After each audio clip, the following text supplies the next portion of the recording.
에셋 처리하는 부분인데, 이 유니티는 에셋들을 많이 보통 사용을 하잖아요.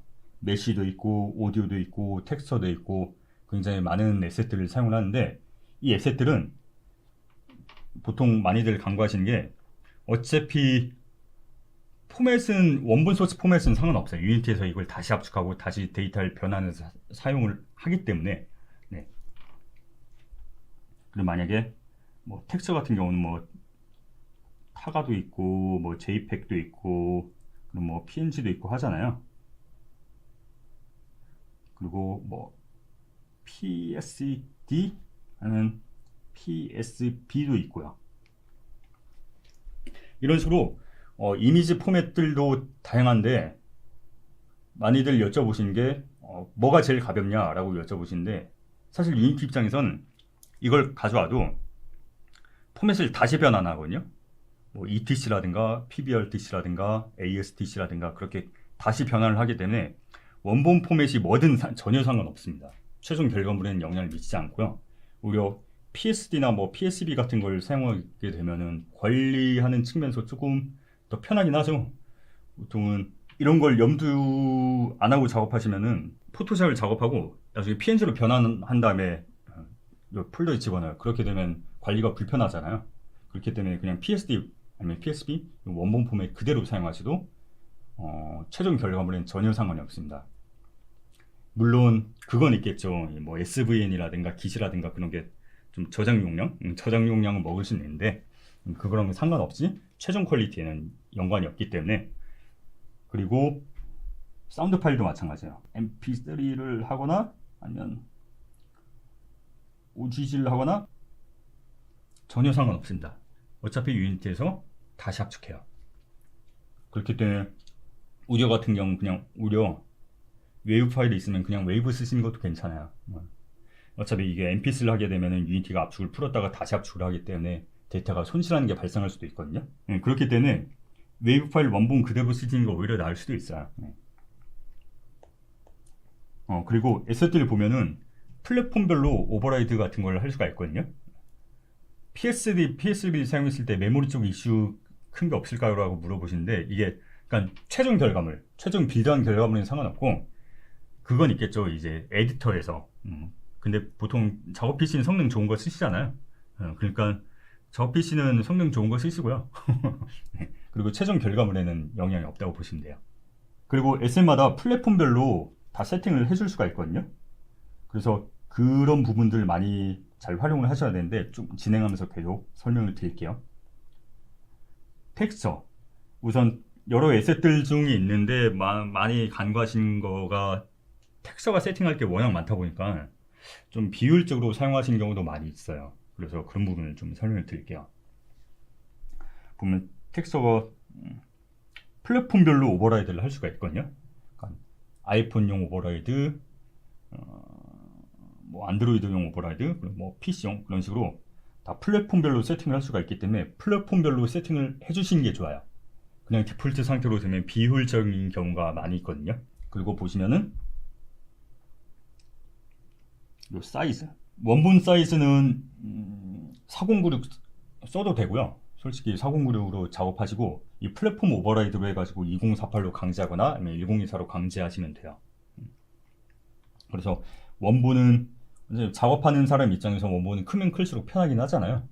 그러고 나서 이 플랫폼 오버라이드로 사이즈를 줄이시면 되기 때문에, 이런 부분은 꼭 사이즈는 염두해 두시고 작업을 하시면 됩니다. 그리고 보통 모바일 기기가 뭐 시간이 지나면서 성능이 많이 개선되고 있긴 한데, 사실 CPU나 GPU 클럭이 개선된 거에 비해서 메모리 대역폭은 많이 안 늘어나거든요. 그렇기 때문에 아무리 최신 폰이라고 해도 텍스처 사이즈를 4096 그대로 쓰시면 안 되고요. 많아봐야 2048 최신 폰이야. 그럼 많아봐야 2048, 웬만하면 1024로 쓰시는 게 좋아요. 512로 할지 1024로 할지는 그건 실제로 측정을 해보시면서 결정을 하시면 될 것 같고, 4096은 절대 안 됩니다. 아무리 최신 폰이라도. 그 정도로 염두하시면 될 것 같고요. 그리고 텍스처 사이즈 같은 경우는 보통 2048, 1024, 512 이런 식으로 2의 n승, 2n승으로 해야 되거든요. 그런 걸 보통 파워 오브 2 해가지고 POT라고 불러요. 그래서 텍스처 사이즈는 그런 PUT 숫자로 하셔야 되고, 아니면은 아틀라스를 활용하시거나. 근데 이런 보통 일반적으로 3D 텍스처 같은 경우는 해당 사항이 별로 없겠지만 2D 스프라이트 같은 경우는 파일로 다 따로 만든 다음에 이걸 스프라이트 아틀라스로 묶으면은 유니티에서 이 텍스처 아틀라스 기능에 사이즈를 조절하는 게 있거든요. 그래서 1024, 512, 2048 이게 POT 단위로 돼 있어요. 그렇기 때문에 스프라이트 만드실 때는 다 개별 파일로 만들었다가 100x 100짜리 아니면 뭐 50x 50짜리 뭐 그렇게 스프라이트 여러 개 만들어 놓고 나중에 텍스처 아틀라스로 묶는 방식으로 하셔도 괜찮습니다. 그리고 리드 라이트 이네이블, 이걸 많이 간과하세요. 이게 뭐냐면 리드 라이트 이네이블, 이 옵션이 있거든요. 이거는 결론을 먼저 말씀드리면은 웬만하면 끄는 게 좋습니다. 그럼 보통 데이터를 읽을 때 뭐 SSD라고 할게요. 아니면 HDD라든가 아무튼 이런 저장 장치가 있잖아요. 저장 장치에서 이 데이터를 읽은 다음에 메모리 올리죠. 우선 메모리 올린 다음에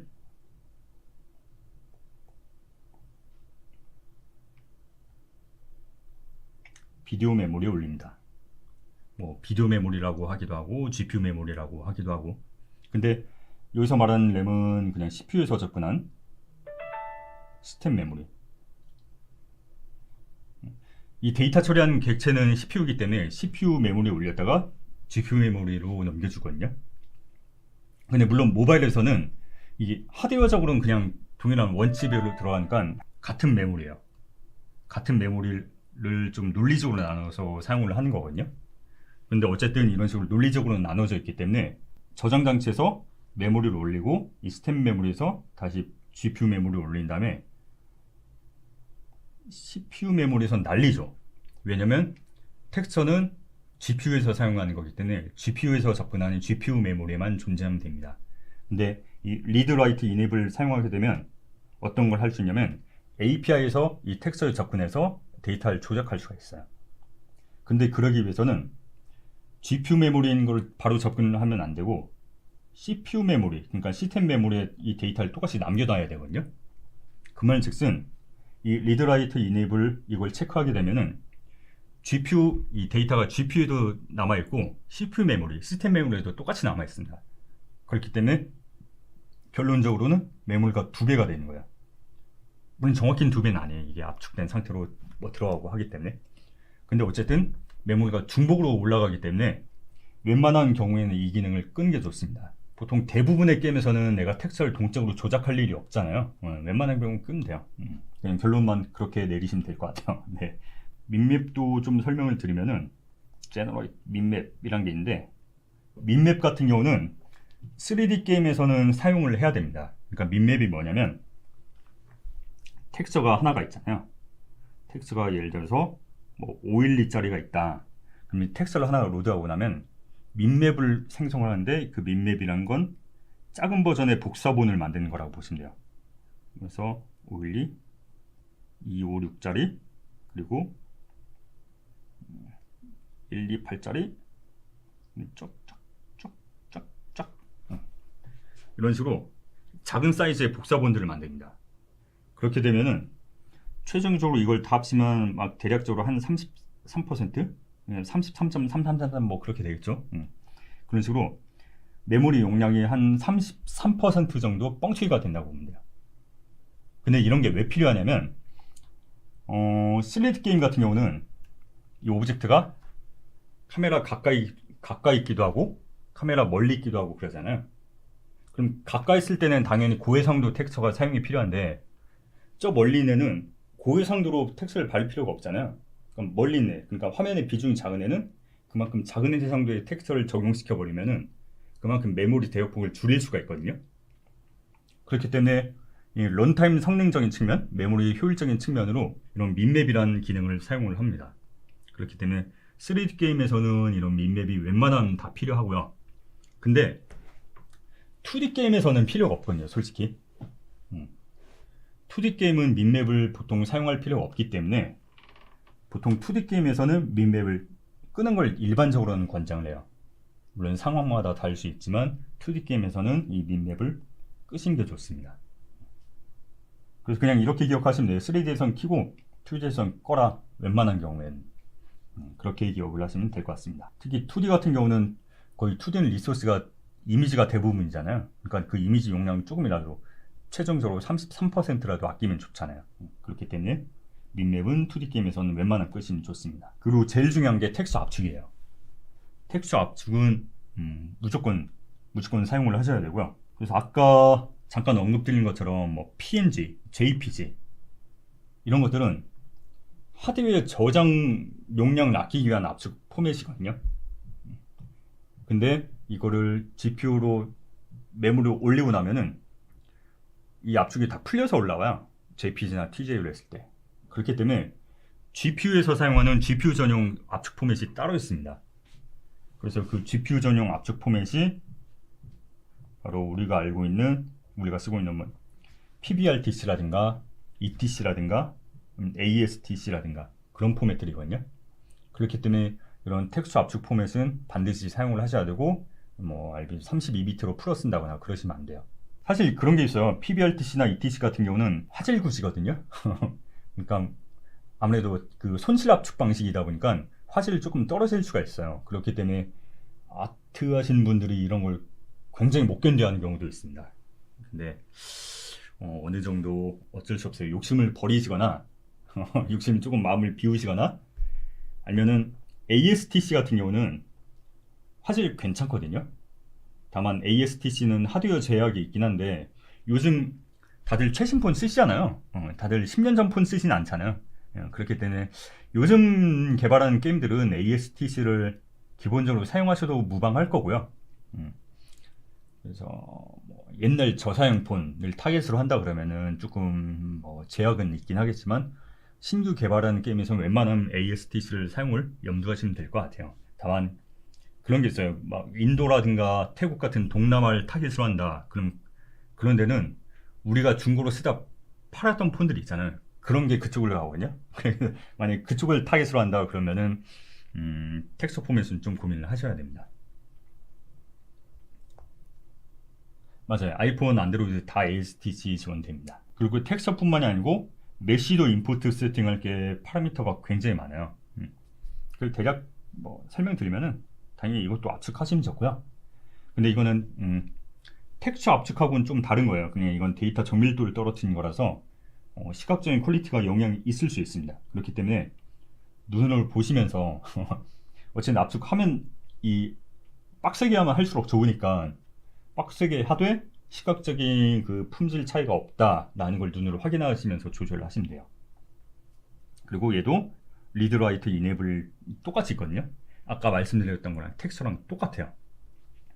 내가 동적으로 매실 조작하는 게 없다. 예를 들어서 뭐 방망이 깡 게임이라든가 아니면 항아리를 빚는 게임이라든가 그런 건 매실 동적으로 조작을 해야 되잖아요.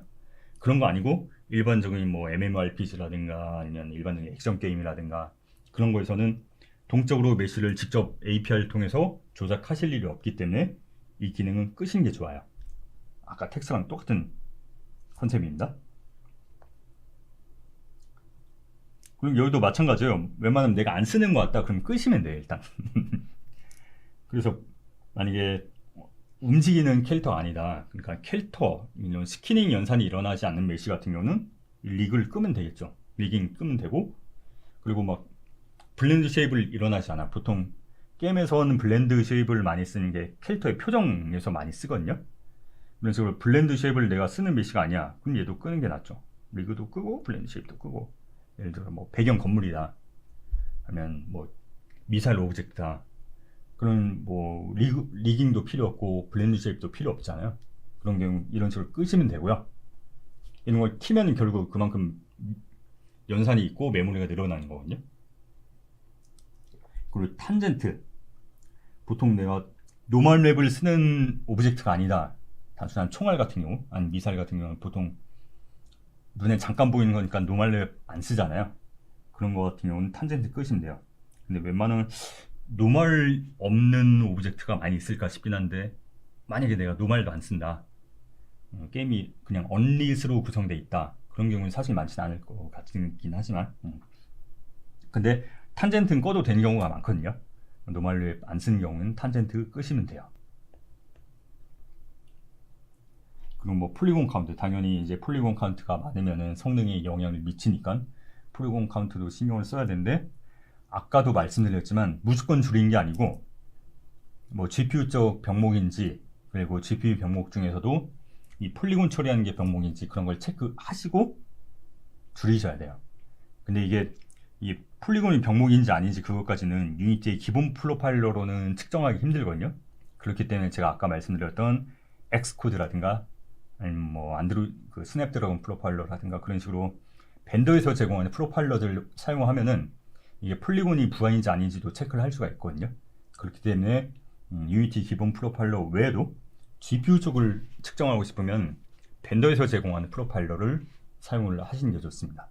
그리고 뭐 이런 식으로 뭐는 끄고 뭐는 켜고 막 옵션들 건들 게 많잖아요.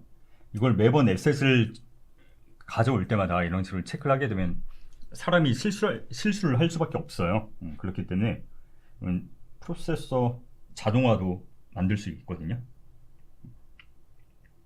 그래서 모델 가져올 때, 뭐 그리고 메시를 가져올 때, 그리고 뭐 텍스처 가져올 때도 마찬가지고 이런 식으로 에셋 프로세서가 있어요. 에셋 프로세서가 있기 때문에 이런 걸 코드로 처리하시면은 한 방에 해결할 수가 있습니다. 다만 프로그래머 혼자 마음대로 하시면 안 되고요. 당연히 이제 아티스트하고 작업자하고 논의하시면서 당연히 하셔야겠죠. 이런 식으로 한 방에 처리할 수가 있습니다. 사실 제가 아이폰 엑스코드 같은 경우는 아까 영상을 보여드렸던 강자로 만들어서 올려놓긴 했는데, 안드로이드용 툴도 제가 언제 시간 내서 한번 만들어서 올릴게요. 쭉쭉 넘어가서 그래픽 쪽을 한번 다뤄보도록 하겠습니다. 그래픽 쪽은 많아요. 다룰 내용이 많긴 한데 좀 포인트다, 중요하다 싶은 부분 위주로 다룰게요. 그래서 최신 버전부터는 아마 URP가 기본일 거야. 아마 물론 선택할 수 있긴 한데 저희가 URP 위주로 그 기능들을 업데이트하고 있거든요. HDRP 아니면 URP 위주로 올리고 있는데, 모바일 게임에서는 당연히 URP 파이프라인을 쓰시는 게 좋고요. 기존 파이프라인보다는 URP를 쓰시는 게 성능적인 측면으로 좋습니다. 그렇긴 한데, 그렇다고 해서 이건 개인적인 견해긴 한데, 라이브 서비스 중인 게임을 URP로 옮기는 거는 모험심이 강하시면 하시면 좋긴 한데 좀 보수적으로 접근하셔야 돼요. 뭐 파이프라인 올린 것 뿐만이 아니고 라이브 중인 게임은 웬만하면 뭔가 안 변하는 게 좋긴 하거든요. 근데 게임이 조금 너무 오래돼서 뭔가 이제 앞으로 모르겠어요. 이건 따져 보셔야 될 거예요. 그렇기 때문에 URP로 변환하고 하는 거를 하려면은 이 전담 팀이 있어가지고 전담 팀이 그걸 좀 자세하게 하셔야 돼요. 근데 대부분의 현실에서는 이런 버전 올리는 거라든가 파이프라인 변환하는 거라든가 그런 걸 전담 팀이 있는 게 아니고 그냥 라이브 서비스한 개발자가 이것도 막 같이 병행하면서 하게 되면은 실수할 수 있는 것도 많고, 당연히 리파시터리도 나눠서 해야 되는데 그런 것도 잘 안 하게 되고 현실적으로 쉽지가 않거든요. 그렇기 때문에 좀 어느 정도 이 변환에 대한 투자를 할 수가 있다. 인력이랑 시간 같은 걸 투자를 할 수가 있다. 그러면 진행하시면 되고, 그런 게 아니다 싶으면 좀 잘 고민을 해보셔야 될 겁니다. 다만 새로 시작하는 프로젝트 아니면 아직 런칭 전이다 하시면 뭐 URP 사용하시는 걸 고려해 보시면 되겠죠.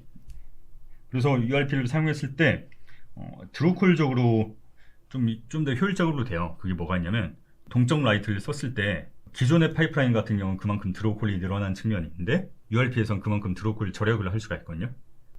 자, 그래서 뭐 배칭 같은 게, 배칭이랑 인스턴싱 이런 개념이 있긴 한데 이거는 나중에 영상 설명칸에 이런 걸 자세하게 설명하고 있는 영상들을 좀 달아 놓을게요. 배칭은 드로우콜을 절약할 수 있는 기법이라고 생각하면 돼요. 근데 이거를 지금 A부터 G까지 설명하기엔 시간이 모자라고, 그래서 다이나믹 배칭 같은 경우는 동적으로 움직이는 오브젝트를 드로우콜 한 방에 처리할 수 있는, 아니면 드로우콜 절약할 수 있는 그런 기법인데, 사실 현실적으로 쉽지가 않아요. 다이내믹 배칭은 될 수 있는 경우가 거의 없고 안 된 경우가 더 많다고 보시면 돼요. 그렇기 때문에 스태틱 배칭을 적극적으로 활용을 하셔야 되고요. 그래서 뭐 배경 오브젝트라든가 그런 거는 스태틱, 정적으로 움직이지 않는 오브젝트들이기 때문에 스태틱 배칭으로 처리하시는 게 좋아요. 다만 스태틱 배칭 처리하게 되면 그만큼 메모리가 늘어날 수가 있거든요. 왜냐면 예를 들어서 수염차가 두 개가 있다.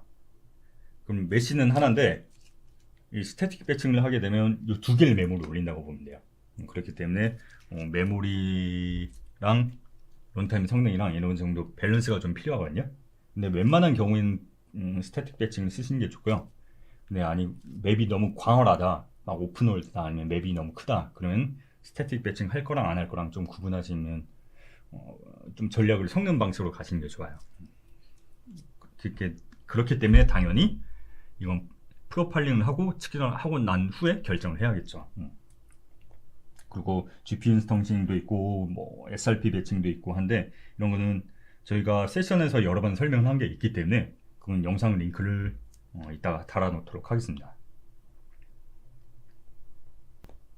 자, 그리고 프레임 디버거. 그러니까 아까 계속 드로콜 설명했잖아요. 드로콜에 대해서 언급을 했잖아요. 근데 이 드로콜을 프레임 디버거라는 기능을 통해서 디버깅을 할 수가 있습니다. 그렇기 때문에 프레임 디버거도 원래는 이것도 다 데모를 통해서 보여드리려고 그랬는데 이 프레임 디버거 설명한 영상도 저희가 만들어 놓은 게 있기 때문에 그것도 영상 설명을 달아놓도록 하겠습니다. 그리고 URP를 쓰게 되면 동적 라이트를 좀 더 사용할 수가 있다고 했잖아요. 근데 그렇다고 해서 무작정 무한하게 사용할 수 있는 건 당연히 아니죠. 동적인 라이트는 성능 영향을 미친다는 것을 반드시 염두에 두시고요. 그렇기 때문에 웬만하면 이런 동적 라이트 말고 스태틱 라이트, 그러니까 뭐 라이트 맵이라든가 라이트 프로브라든가 그런 걸 사용하시는 걸 권장드려요. 아무리 URP라고 해도 동적 라이트는 사용하는 건 아무래도 조심을 하셔야 되고요. 그래서 아예 쓰지 마라라고 하는 건 아니지만 그래도 어느 정도 이 성능을 먹고 있다는 거 정도는 염두하시고 사용을 하시면 돼요. 그렇기 때문에 라이트 맵이라든가 라이트 프로브 이런 걸 많이 사용하는 걸 권장을 드리고요. 그리고 그림자는 웬만하면 끄는 게 좋아요. 솔직히 그 유니티에서 제공한 동적 그림자 같은 경우는 섀도우 맵이라는 기법을 사용하게 되는데 그걸 사용을 하게 되면은 GPU 성능도 먹고 드로우콜도 추가적으로 많이 먹게 됩니다. 물론 이게 캐스케이드를 몇 단계로 하냐 뭐 그거에 따라서 다 다르긴 하지만 어쨌든 드로우콜도 많이 추가가 되고 GPU 성능도 그만큼 많이 먹습니다. 그렇기 때문에 보통 이런 그래픽을 굉장히 중요하시는 게임에서는 당연히 그림자를 사용하는 게 좋겠지만 그렇게 되더라도 뭐 캐릭터, 중요한 플레이 캐릭터라든가 맨날 가까이 있는 캐릭터들 걔네들만 좀 켜주고 그냥 작은 프랍이라든가 그런 데는 좀 끄거나 그런 식으로 좀 그림자 사용하는 정책을 좀 나누시는 게 좋고요. 아니면은 탑다운 게임이라든가 아니면은 뭐 RTS라든가 예를 들어 RTS라든가 캐릭터가 작게 보이는 애들은 그냥 보통 블랍 섀도우라고 하는데 그냥 판테길 밑에 그냥 까는 거예요. 실제 그림자가 아니고 그림자처럼 보이는 판테기를 깔거나 플래너 섀도우라고 해가지고 별도로 매치를 압축해서 그림자처럼 표현하는 방식이 있거든요. 그러니까 여러 가지 좀 트릭들이 있으니까 그림자를 우에서 표현할 방식들이 많이 있으니까 그런 것도 염두를 고려해 보시면 괜찮을 거예요. 그리고 아까 말씀드렸던 것처럼 라이트 맵이라든가 라이트 프로브 사용하시면 좋고요. 그래서 라이트 맵 같은 경우는 이 문서에서 조금 개념 같은 거 설명을 잘 해주고 있어요. 사용법을 설명을 잘 해주고 있고 개념을 여기서 설명을 하고 있구나. 딱 이거예요. 라이트 맵은 말 그대로 빛의 결과물을 텍스처로 만들어 놓은 거예요. 그래서 오브젝트에다가 그 텍스처를 씌워가지고 라이팅 효과를 낸 거거든요. 그렇기 때문에 엄밀히 말하면 실시간 라이트는 아닙니다. 근데 라이트 결과물을 텍스처를 적용해놔서 그 결과물을 입히니까 지금 라이팅을 받고 있는 것처럼 보이는 거죠. 그렇기 때문에 이거 실시간 연산이 들어가는 게 아니기 때문에 당연히 라이트맵은 쓰시는 게 좋고요. 그리고 라이트 프루브, 그러니까 이거 같은 경우는 정적인 오브젝트에밖에 적용을 못 하잖아요. 그러니까 배경 같은 그런 정적인 오브젝트에밖에 적용을 못 하는데, 동적인 오브젝트는 라이트 프로브를 사용하시면 좋습니다. 그리고 라이트 프로브는 이렇게 막 동그라미 이렇게 있잖아요. 여기도 있고, 이런 식으로 어떤 공간의 라이트 결과물을 저장을 해 놓는 거예요. 그렇기 때문에 라이트 프로브가 있고, 그리고 오브젝트가 지나가면 이 결과물에 이 오브젝트가 영향을 받아요. 물론 디테일하게 표현할 수 없고, 그러니까 뭐 정밀도도 떨어지고 뭐 스페큘러도 표현 못하고 그런 식으로 여러 가지 제약들은 있긴 하지만, 어쨌든 이쪽으로 갔을 때 뭐 밝았다가 이쪽으로 왔을 때 어두웠다가 이쪽으로 갔을 때 뭐 빨간색이 영향을 더 받았다가, 그런 식의 빛의 변화가 중요한 거잖아요. 그렇기 때문에 그런 걸 표현하기 위해서는 라이트 프로브를 사용하시면 됩니다. 요거 LOD 당연히 사용하시면 좋고요. 탑다운 같은 경우는 LOD가 굳이 필요 없겠지만, 프리 카메라 같은 경우는, 자유시장 카메라 같은 경우는 LOD를 쓰시는 게 좋고요. 그리고 오브젝트 컬링도 사용하시면 좋은데, 이 오클루전 컬링 같은 경우는 어떤 개념이냐면, 만약에 카메라가 이렇게 있어. 카메라가 있고 판때기가 있습니다. 뭔가 벽이 있어요. 그리고 그 뒤에 어떤 오브젝트가 있어요. 그럼 이 카메라 입장에서는 이 판때에 가려져 가지고 이 뒤에 있는 오브젝트가 보이지 않잖아요. 그런 오클루전, 그러니까 이 어떤 물체가 물체에 의해서 차폐되는 걸 그렇게 컬링을 해주는 거예요. 그럼 이런 상황이 되면 이 공은 아예 렌더링이 거치지 않는 거죠. 그렇기 때문에 오클루전을 활용할 수 있는 상태면은 오클루전을 사용하는 게 좋은데, 문제가 뭐가 있냐면, 이런 실내, 인도어, 보통 인도어라고 하잖아요. 이런 건물이라든가 이런 실내 같은 경우는 이 오클루전 활용하기가 좋습니다. 근데 아웃도어 같은 경우는 이럴 수 있는 경우가 많지가 않아요. 사실 아웃도어 같은 막 광활한 들판에 막 뛰어다니면서 막 몬스터 때려잡고 그런 상황이다. 그러면은 오클루전 컬링이 오히려 비효율적이 될 수도 있습니다. 그러니까 가려진 건 없는데 괜히 그 공간 데이터를, 오클루전 데이터를 막 구성하고 하느라고 추가적인 뭐 메모리도 늘어나고 오히려 비효율적일 수도 있거든요. 그렇기 때문에 게임 특성에 따라서 이 오클루전 컬링을 사용할 수도 있고 사용 안 할 수도 있습니다. 무조건 사용해야 되는 건 아니에요. 근데 어떤 경우도 하냐면, 이 광활한 뭐 가려진 것도 없는데 막 오클루전 컬링 쓰고 그런 데도 있긴 하더라고요. 그래서 그런 건 좀 주의 좀 부탁드리고요. 그리고 모바일기 같은 경우, 아까도 잠깐 언급하긴 했지만 해상도가 워낙 천차만별이잖아요. 그렇게 해상도가 워낙 천차만별이기 때문에, 특히 최신본 같은 경우는 뭐 해상도가 UHD, QHD 막 그렇게 가니까 그 네이티브 해상도 그대로 쓰시면 안 돼요. 그대로 쓰시면 안 되고 조금 해상도를 당연히 조절해서 쓰셔야 되고, 해상도를 조절하게 되면은 문제가 뭐냐면 UI도 같이 뭉개지니까 이게 사용자에게 이 해상도 조작한 게 티가 나거든요. 그렇기 때문에 어떤 기법이 있냐면, 3D는 낮은 해상도로 그리고 오버레이 UI는 원래 해상도대로 그린 거야. 그렇게 되면은 티는 덜 나고 그만큼 성능은 절약할 수가 있죠. 그런 기능을 URP에서는 기본적으로 제공을 하고 있고요. 렌더 스케일이라는 항목이 있습니다. 여기는 없네. 렌더 스케일이라는 항목이 있어서 그걸 조절하면은 UI는 그 원래 해상도로 그리고 3D 공간만 낮은 해상도로 그린 그런 기법이 있습니다. 아니면은 이건 제가 샘플 만들어 놓은 게 어떤 거냐면, URP 말고 기존 파이프, 그러니까 빌트인 레거시 파이프라인에서 이걸 사용하게 되면은 이런 걸 구현을 해 놓은 게 있거든요. 그럼 보시면 될 것 같은데, 사실 요즘 URP 쓰니까 URP에 렌더 스케일 항목을 쓰시면 돼요. 그리고 카메라, 카메라 같은 경우도 보통 카메라를 여러 대 쓰잖아요. 근데 카메라가 최종적으로 화면에 렌더링 안 돼도 컬링 연산이라는 걸 하거든요. 오브젝트가 많으면 많을수록 오브젝트를 뭘 그리고 뭘 걷어내야 될지 그 컬링 연산을 하게 되는데, 보통 카메라를 여러 개 두게 되면 컬링 연산이 중복으로 일어납니다. 그렇기 때문에 카메라는 쓸데없이 많이 만드실 필요는 없고요. 다만 시네머신은 얘기가 달라요. 시네머신 자체가 카메라가 아니고, 시네머신은 가상 카메라고 실제 카메라는 하나만 존재하는 거기 때문에 시네머신은 상관없는 얘기입니다. 제가 말씀드린 거는 실제 카메라를 여러 개를 박으면은 컬링 연산이 생각보다 많이 먹을 수도 있어요. 그리고 쉐이더 같은 경우도 쉐이더는 당연히 가벼운 쉐이더를 사용하는 게 좋겠죠. 근데 물론 노드가 간단하다고 해서 성능이 무조건 가벼워진 건 아니고 노드가 좀 무거운 노드도 있고 가벼운 노드도 있고 그러거든요. 그렇기 때문에 이건 뭐라고 명시적으로 말씀드리긴 애매하고 쉐이더도 성능을 먹기 때문에 쉐이더도 성능 같은 걸 당연히 고려하고 측정을 해야 되고 거듭 말씀드리지만 엑스코드에서 제공하는 거라든가 그런 벤더에서 제공하는 걸 측정을 하면은 쉐이더까지도 측정을 할 수가 있습니다. 그리고 뭐 오버드로우도 당연히 웬만하면 피하는 게 좋고, 그리고 포스트 프로세싱도 이게 포스트 프로세싱 같은 경우는 효과마다 성능이 달라요. 천차만별이에요.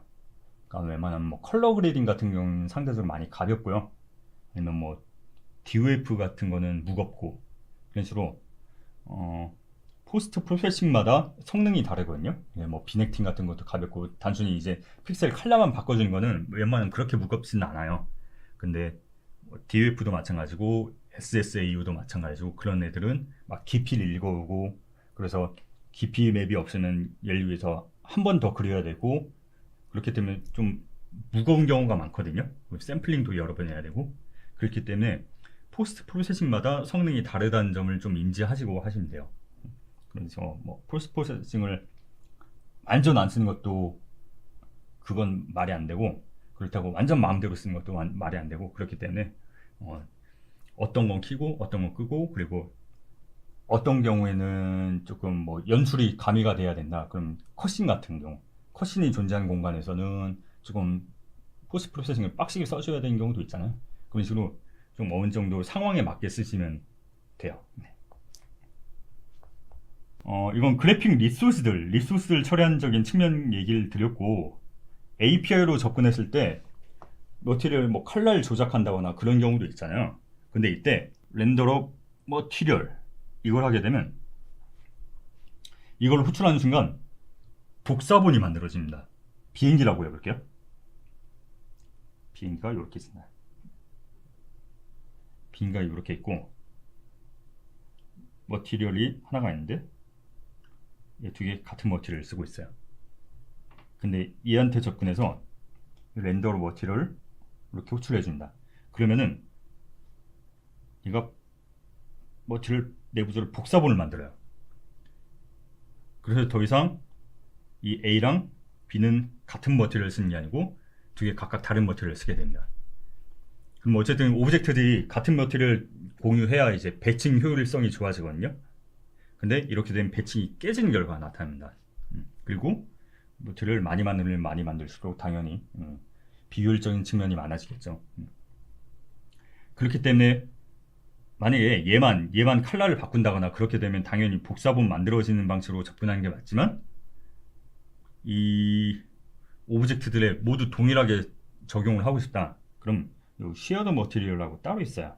그래서 이 쉐어드가 붙냐 안 붙냐에 따라서 이런 복사본이 만들어지냐 안 만들어지냐가 갈라지거든요. 그렇기 때문에 이런 것만 염두해 주시면 될 것 같아요. 그리고 리플렉션 프로브 같은 경우는 아까 라이트 프로브 말씀드렸는데 리플렉션 프로브 같은 경우는 비용이 비싸요. 아까 라이트 프로브는 싸다고 말씀드렸잖아요.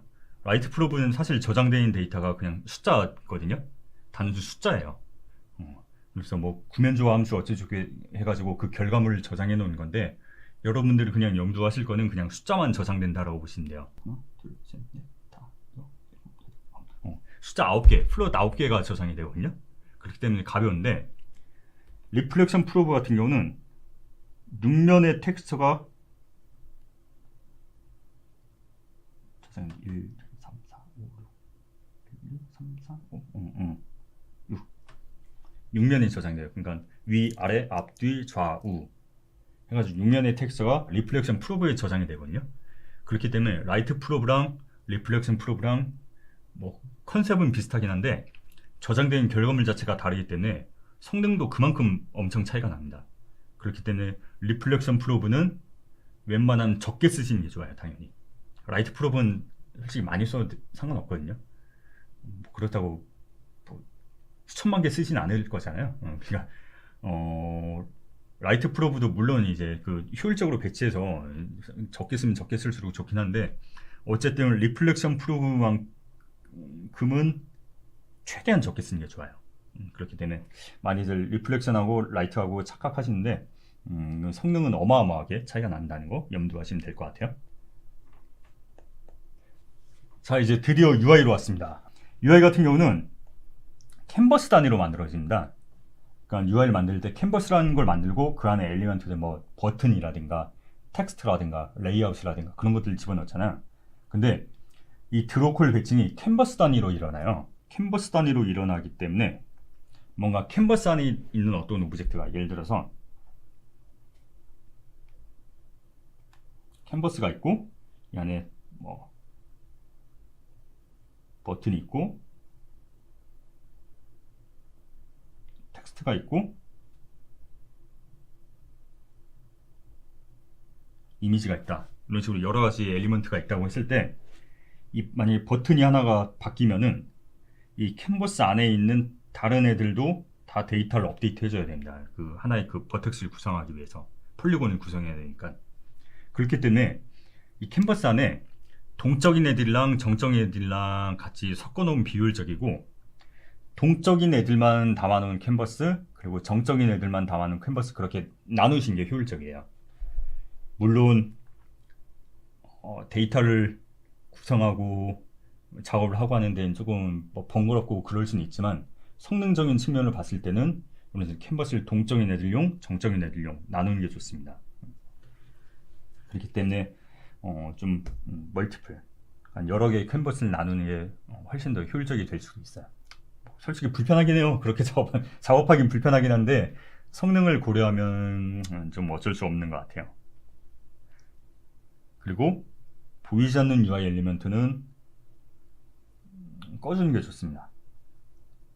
그러니까 어떤 경우가 있냐면 이 캔버스 영역 밖에 버튼을 만들어 놨다가 뭐 메뉴가 열렸을 때 이 안에 집어넣었다고 다시 버튼을 화면 밖으로 꺼내줬다가 이런 식으로 하는 경우가 있는데 이런 식으로 화면에 안 보여도 연산은 들어가거든요. 그렇기 때문에 그냥 안 보인다 걔는 그냥 아예 명식으로 꺼주는 게 좋습니다. 그리고 UI를 만들면은 그래픽 레이캐스터라는 게 무조건 들어가거든요. 처음에 만들었을 때. 근데 이 그래픽 레이캐스터가 뭐냐면 뭐 화면 대표적인 게 화면 터치겠죠. 화면을 터치하면 이 화면 터치한 거랑 이 UI 구성이랑 충돌 처리를 해야 되거든요. 그걸 역할을 담당하네요. 그렇기 때문에 버튼같이 뭔가 인터랙션이 일어나야 된다. 그런 애들은 레이캐스터가 있어야 되는데 그렇지 않고 그냥 뭐 이미지만 띄운 놈이라든가 그런 좀 정적인 애들이다. 그러면은 이 레이캐스터를 꺼주는 게 좋습니다.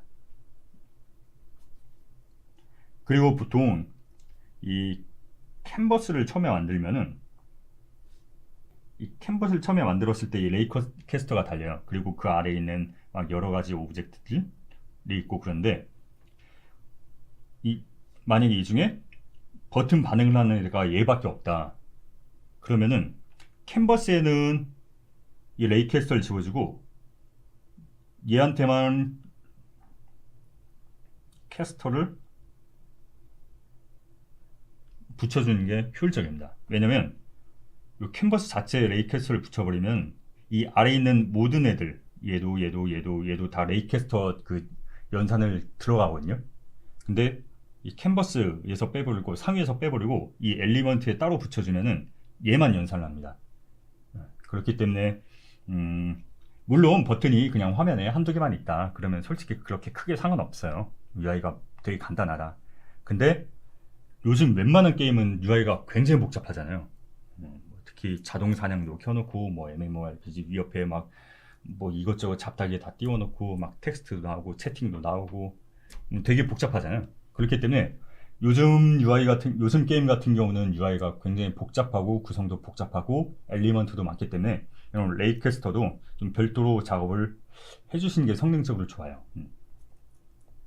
그거 마찬가지로 레이캐스트 타겟도 이 뭔가 리액션이 없는 놈이다. 그럼 레이캐스터 타겟도 꺼주는 게 좋고요. 그리고 레이아웃 그룹 같은 경우도 얘도 동적으로 연산해 주는 애라서 얘는 웬만하면 안 쓰는 게 좋고요. 아니면은 솔직히 없으면 UI 구성하기 작업하기 좀 까다로운 경우도 많거든요. 불편한 경우도 많거든요. 그럴 때는 그 작성할 때 사용할 때 이걸 켰다가 나중엔 꺼버리거나 그런 식으로 하셔도 될 것 같아요. 그리고 그리드 뷰 같은 경우도 아까 오브젝트 풀 언급드린 거랑 마찬가지라고 보시면 돼요. 이 그리드 엘리먼트를 몇 개를 풀링 해놔가지고 그걸 좀 동적으로 재활용하는 게 좋고, 매번 할 때마다 막 그런 게 있겠죠. 예를 들어 뭐 페이스북 친구 리스트다. 요즘 카톡이지. 페이스북 노땅인가? 아무튼 그 친구 리스트가 있다. 그럼 그 친구마다 다 엘리먼트를 만들어 놓으면 안 되고, 그럼 메모리가 너무 많이 많을 거잖아요. 물론 저 같은 아싸 같은 경우는 친구가 몇 명 없긴 하지만 여러분 대부분 핵인싸시니까 한 친구가 한 뭐 1000단위로 그렇게 늘어날 거잖아요. 그렇게 되면 엘리먼트도 1000개가 만들어지면 안 되기 때문에 엘리먼트 몇 개만 만들어 놓고 그걸 재활용하는, 이 엘리먼트도 UI 엘리먼트도 풀링 방식을 사용을 하시는 게 좋습니다. 그래서 UI는 생각보다 많이 먹어요. 이게 UI가 쓸데없이라고 표현한 게 맞나? 아무튼 많이 먹어요, 생각보다.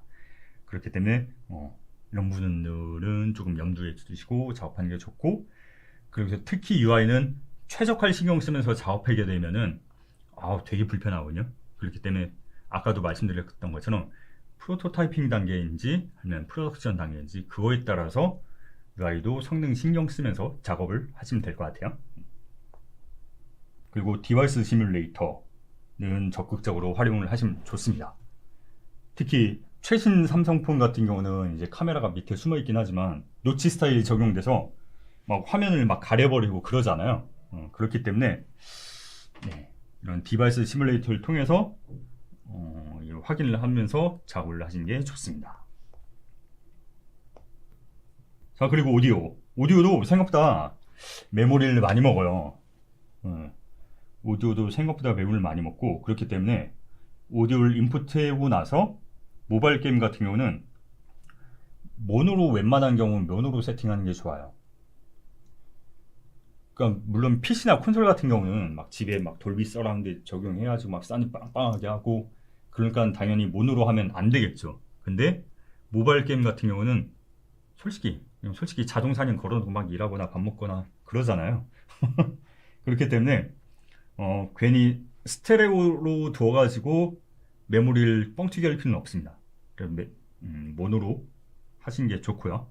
메모리를 생각한다면. 그리고 아까도 잠깐 언급드렸던 것처럼 원본이 mp3든 OGG든 전혀 상관없이 유니티에서 다시 압축을 하기 때문에 원본은 그냥 웨이브 파일 쓰시는 게 좋고요. 그러면 데이터 소실되는 게 그만큼 적을 테니까. 그리고 클립을 컴프레스를 해야 되는데, 당연히 이 사운드 압축은 쓰셔야 되고요. 근데 뭐가 있냐면 이 컴프레션 포맷에 뭐 보비스도 있고 뭐 mp3도 있고 뭐 포맷이 여러 개가 있어요. 근데 유니티 예전 버전 같은 경우는 iOS는 mp3로 권장하고 안드로이드는 OGG를 권장을 했었거든요. 근데 왜 그러면 이 아이폰은 mp3 네이티브로 지원하고 안드로이드는 OGG를 네이티브로 지원하고 그랬어요. 근데 정확히 몇 버전부터인지 제가 그걸 솔직히 모르겠어요. 그래서 요즘 유니티는 그냥 이 보비스 쓰시면 돼요. 웬만한 경우는 디폴트로 보비스 쓰면 되고, 왜냐면 이게 사운드를 F모드라는 걸 사용을 하거든요. 그러니까 사운드 엔진도 유니티가 직접 처음부터 만든 게 아니고 F모드라는 사운드 엔진을 가져와서 사용을 하는데, 이 F모드에서 디코딩을 할 때 멀티코어를 활용합니다. 멀티스레드로 활용해서 압축을 처리를 하기 때문에 이 mp3 OGG 뭐 그런 거 하드웨어 네이티브는 별로 신경 안 쓰셔도 돼요 이제. 그렇기 때문에 웬만해서는 보비스를 권장을 드립니다. 그리고 짧은 사운드 같은 경우는 ADPCM을 사용을 하시면 됩니다. 이런 식으로 어떤 사운드냐에 따라서 압축 포맷을 다른 걸 사용을 하시면 되고, 그리고 당연히 모바일이니까 헤르츠 막 그렇게 높일 필요 없잖아요. 정밀도 높일 필요 없잖아요.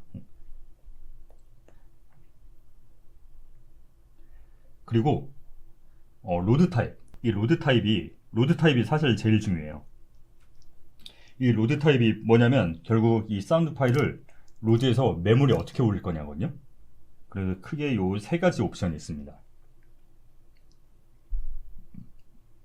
이 디컴프레스드 온 로드는 말 그대로 압축을 다 풀어서 메모리 올려요. 그렇기 때문에 당연히 메모리에 안 좋겠죠. 메모리 비효율적인지나. 그렇기 때문에 배경같이 용량이 큰 애를 디컴프레션 로드로 해버리면은 메모리가 터집니다. 그렇기 때문에 디컴프레션 로드는 좀 뭐 총알 발사 뿅뿅 그런, 아니면 발자국이라든가 그런 작은 사운드만 이 디컴프레션 로드 이렇게 하셔야 되고요. 아니면 이 컴프레션 메모리, 컴프레스드는 말 그대로 압축한 상태로 메모리 올리는 거예요. 그렇기 때문에 뭐 중간 크기의 사운드는 컴프레션인 메모리로 올리시는 게 좋고요. 아니면 스트리밍이라는 게 있는데 배경음 같은 애는 스트리밍으로 하시면 될 거예요. 말 그대로 스트리밍은 그냥 뭐 하드웨어 데이터는 있고 계속 필요한 부분만 계속 동조로 꺼냈다 썼다 그런 식이거든요. 그렇기 때문에 배경마치 되게 용량이 큰 애들, 그런 애들은 스트리밍으로 하시면 돼요. 그래서 그런 것들을 이 글에서 설명을 하고 있고요. 그리고 또 많이 간과하시는 게 볼륨을 0으로 하면은 연산이 처리가 안 될 거라고 생각을 하시는데, 볼륨이 0이라도 연산은 처리가 됩니다. 그렇기 때문에 볼륨을 빵으로 만들어서 뮤트 해버렸다, 그러면 아예 그냥 없애시는 게 나아요. 메모리에서 아예 날려버리시는 게 좋고, 볼륨을 0으로 해도 메모리랑 연산을 먹는다는 점, 그 점을 염두하시면 좋을 것 같아요. 자, 그리고 애니메이션은 뭐 여러가지 염두하실 게 있긴 하지만 이게 제일 중요할 것 같아요. 제네릭이냐 휴머노이드냐. 그러니까 보통 캐릭터 같은 경우는 당연히 휴머노이드를 쓰잖아요. 근데 휴머노이드 같은 경우는 제네릭에 비해서 메모리를 한 30에서 50% 정도 더 소모를 하게 됩니다. 왜냐면 그 사람 체형만이 존재할 수 있는 뭐 여러 가지 데이터들이 있고, 특히 뭐 IK 세팅이라든가 그런 것들이 있기 때문에 제네릭보다 메모리를 더 많이 먹기 때문에 좀 메모리 효율적으로 생각을 한다고 그러면은 제네릭 사용하시면 좋은데, 뭐 메모리 애니메이션 리타겟팅 문제라든가 그런 것들만 없다, 그러면은 메모리적인 측면을 봤을 때 제네릭을 사용하시는 게 좋습니다. 근데 또 휴머노이드만 사용할 수 있는 그런 여러 가지 편리함들이 있잖아요. 그렇기 때문에 뭐가 나을 거냐, 이건 좀 프로젝트마다 저울질을 해보셔야 될 거예요. 그리고 물리도 사실 많이 먹거든요. 물리 같은 경우는 프리베이크 컬리전 메쉬를 해두시면 좋아요. 그러니까 이거 그 충돌 처리하기 위한 내용들을 어쨌든 막 바닥이라든가 벽이라든가 그런 데 다 컬리전들이 있잖아요. 이런 걸 그냥 로딩 타임에 미리 구워놓는다고 보시면 되거든요. 이건 웬만하면 쓰시면 좋아요, 그냥 결론적으로. 그리고 컬리전 매트릭스들, 그러니까 예를 들어서 보통 MMORPG나 그런 거 보면 플레이어하고 플레이어끼리는 충돌치를 안 하고 몬스터랑 플레이어만 충돌치를 하고, 아니면은 플레이어가 쏘는 총알은 플레이어를 그냥 관통하잖아요. 그런 식으로 이 타입별로 서로 충돌하는 애가 있고 충돌 안 하는 애가 있거든요. 그래서 그런 것들을 이 매트릭스로 체크를 하시면 좋아요. 안 그러면은 뭐 플레이어 1이랑 플레이어 2랑 플레이어 3이랑 그런 애들이 서로 다 연산을 하게 되면 그만큼 연산이 늘어나니까 이 컬리전 매트릭스를 사용해서 이 연산 비용을 줄일 수가 있습니다. 화이팅! 그리고 이 컬라이더 같은 경우도 보면은 이 컬라이더가 메쉬 컬라이더가 있고, 아니면 박스라든가 스피어라든가 그런 기본 도형의 컬라이더들이 있잖아요. 그러니까 이런 기본 도형 컬라이더를 쓰시는 게 좋습니다. 예를 들어서 어떤 경우가 있냐면 구체다, 스피어다 그러면은 사실 이 중점이랑 반지름이랑 불치가 얼마나 떨어지냐, 이런 식으로 좀 간단하게 처리할 수 있는 것들이 있거든요. 그러니까 기본 도형들은 이런 식으로 최대한 연산을 간단화시킬 수 있는 그 접근 방식들이 있어요. 그렇기 때문에 이런 기본 컬라이더를 쓰시는 게 좋고요. 메시 컬라이더를 쓰게 되면은 그만큼 최적화할 수 있는 여지들이 많이 사라지기 때문에 메시 컬라이더보다는 이런 기본 도형 컬라이더 이런 것들을 쓰시는 게 좋습니다. 그리고 이런 피직스 디버거가 있거든요. 이걸 많이 사용을 안 하시는데 이런 디버거로 비주얼하게 체크를 할 수가 있으니까 이런 걸 쓰시는 게 좋습니다. 자, 그래서 문서들을 이렇게 한번 쭉 다뤄봤는데 후반부에도 더 내용이 있긴 해요. 근데 이거는 워크플로우라든가 그런 것들이기 때문에 이거는 제가 부연 설명을 안 해도 읽으시는데 전혀 지장이 없을 것 같아서 이 후반부는 그냥 건너뛰고요.